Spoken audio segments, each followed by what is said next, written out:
కోకటపల్లి నియోజకవర్గంలోని బాలనగర్ డివిజన్ ఇందిరాగాంధీ నగర్లో ప్రగతి నివేదిక సభ జరిగింది.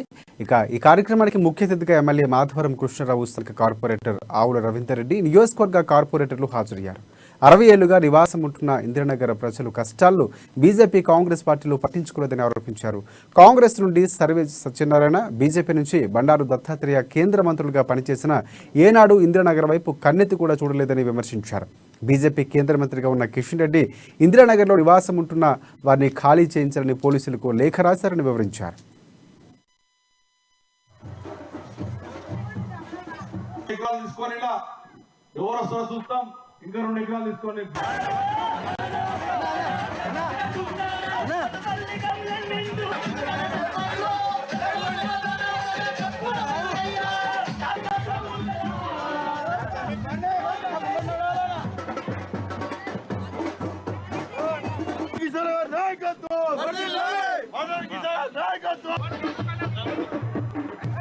ఈ 20 ఎకరాలు కబ్జా పెట్టిరు ఇందిరానగర్ లో.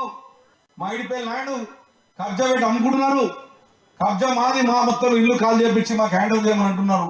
మరి దానికి సిద్ధమాతాలి మీరు చదువుకున్నారని అడుగుతా ఉన్నారు. మీ పిల్లలు కూడా ఒక బీజేపీ వాళ్ళు ఇందిరానగర్ కాల్ చేయమని చెప్పి వాళ్ళు వచ్చి మీరు లెటర్లు ఇస్తా ఉంటే వాళ్ళని లోపల తిరుగుతుంటే ఎక్కడ న్యాయం అండి? వాళ్ళు వచ్చి ఓట్ల కొరకు వస్తున్నారు. ఏం చేస్తారు బీజేపీ వాళ్ళు వచ్చి మీరు చక్కగా ఉండనేనండి. వాడు ఏం చేసేది లేదు.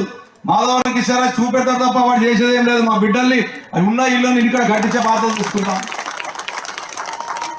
మీరు ఆలోచన చేసుకోండి. చదువుకోలేదు చాలా మంది. మహబూబ్నగర్ జిల్లా వాళ్ళు చాలా మంది ఉన్నారు. ఎన్ని కష్టాలు పడ్డారు. పందులు, కుక్కలు, రాత్రి పూట వర్షం వస్తే భయంకరం. ఆ కింద చూస్తే మొత్తం కుక్కలు, పందులు వచ్చి రాత్రి పూట 100 పందులు ఉంటుండే. ఇప్పుడు కనబడుతున్నాయా? ఈ రోడ్ ఇంత మంచి రోడ్ అయిందా?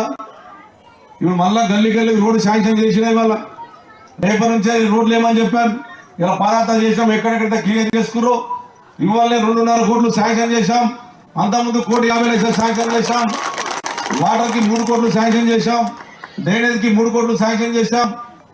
ఊరో ఒక దొర ఏదో చిలైట్ 50 లక్షలు 30 లక్షలు ఇచ్చేసి మొత్తం నేనే చేసిన ఇంద్రనాథ్ అంటే ఇది ఎక్కడనే అంత చేసింది నేను. నిరుపేద బిడ్డలు ఉన్నారు ఎక్కువ అని చెప్పి 5 రూపాయల పోయినా మొట్టమొదటి తెచ్చింది నేను కాదా మీ దగ్గర? మీ అమ్మవారు పూజ ఇచ్చే అమ్మవారు ఇక్కడ. ఆ రోజు వెంకటరెడ్డి వచ్చి అన్నా మా గుడి కావాలి, గుడిలో అమ్మవారు కావాలంటే గుడి అమ్మవారికి నేను తెచ్చిచ్చి పెట్టింది నేను కాదా తల్లి? ఎన్ని కష్టాలు పడి ఇంద్రనగర్ కాపాడాలనేటువంటి ప్రయత్నం చేస్తా ఉంటే మీకు కొంతమంది అసలు ఎమ్మెల్యే గారు తిరగట్నే లేదని ఒక స్పీచ్ లో ఒక తల్లి చెప్తుంది. ఓ ఛానల్ రాగానే. ఎన్నిసార్లు వచ్చిన తల్లి మీ దగ్గర?